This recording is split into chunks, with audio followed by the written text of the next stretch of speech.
Good day mga suki, mga madiscarding mommy.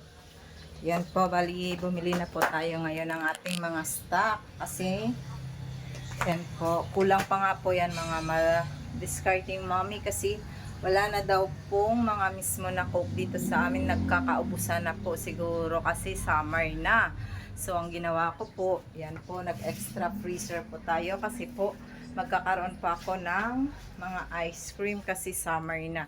Sabi ko nga po sa inyo mga madiscarding mommy, talagang dapat maisip po tayo ng mga pangailangan ng ating mga customer para kahit paano po makakadagdag po sa ating benta, makakadagdag po sa ating paninda.